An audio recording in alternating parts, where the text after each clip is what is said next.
the advanced manual Humorously Speaking.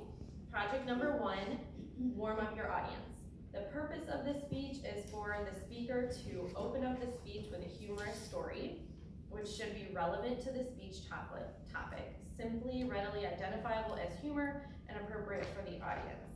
This story may be based on an actual personal experience the speaker has had or on a story from another source. So for the timer, the time is 5 to 7 minutes, and the title is What Was I Thinking? Please welcome Anne Burrows.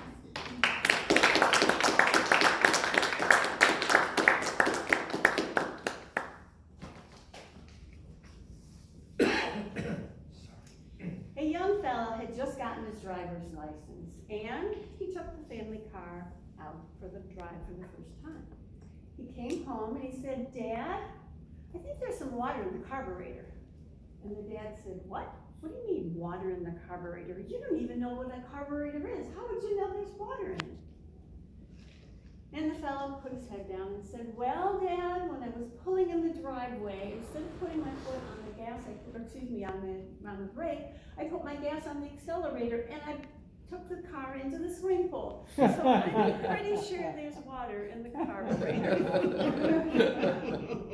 Have you ever done something really stupid and the minute you do it, you realize, "Oh no, what was I thinking?" Well, a couple years ago, my daughter and I went on a cruise. We've been waiting to do this for many years. Finally got everything together and we were getting ready to walk on the cruise liner. We were filled with excitement, enthusiasm, and we were ready to go. If you've ever been on a cruise, they treat you pretty royally. They make your bed every morning, leave a chocolate on your pillow, pull down your bed at night. Oh, it's really nice. There's food available morning, noon, and night. Beautifully prepared and just delicious and yummy. For dinner, they serve you your meal. If you didn't like what you ordered, just ask for something else, they'll bring it. Or if you really like that dessert, ask for another one, they'll bring it for you. And there's lots of things that you can do on the cruise ship to keep you entertained. You have dancing, gaming, crafts, or you could just sit by the pool and read your favorite book. And at every port that you stop at, there are excursions available. And they have a big excursion book that you can pick just the ones that are suited for your desires. So my daughter, who I was on the trip with, and I just poured over these books on the excursions, and we picked just the ones that we wanted to take. Because those excursions are an additional sum of money, so you want to make sure to pick ones that are really something you want to do. So 2 of the ones that we decided to do together were to go swimming with the dolphins, which was something that was on my bucket list for a really long time, which was a fabulous experience, and then go scuba diving.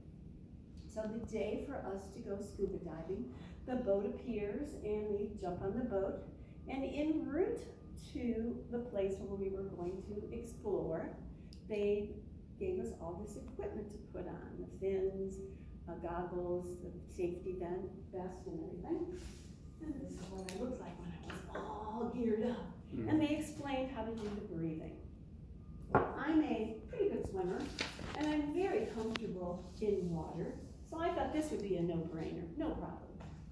But when I got in the water, I realized I didn't quite have the breathing technique down pat, so I was rather struggling. But I did my best to enjoy that experience. Well, the way this excursion was set up was that you went to one location and then they would take you to another location so you could explore another area. So when we got back on the boat, I made sure I understood exactly what the breathing was so that I would enjoy the second round better. And I got to see lots of turtles and fish and coral. It was lovely.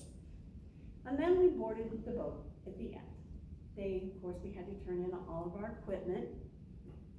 And at that point, I realized I was really thirsty. Oh, I was parched. I felt like a dog had run 50 miles with his tongue hanging out. And I looked up, and there was this big vat of orange Kool-Aid. I don't even like orange Kool-Aid, but that day, that looked luscious. So I walked over, poured a big glass of Kool-Aid, and I just started gulping it down. Now my daughter walked over as I was getting ready to pour the second big glass of Kool-Aid, and she said, "Mom, are you sure you want to do that?" Well, the words sort of stuck right here. I heard her words, but for some reason those words did not penetrate my thinking mind. If you know, if you're in a foreign country, they suggest never drink the water because their water is okay for the locals because they're used to it, but we're not used to it. But those words just hung in the air. I don't know if my primitive mind took over and my need for survival and having fluids in my body, but I gulped down that second glass of Kool-Aid. And it wasn't but a few minutes, I went running to the bathroom, and everything that I poured down came flowing out. They didn't have any hand towels, they just had those blowers in the bathroom. I did my best to get it in the wastebasket. The toilet, but it was a mess.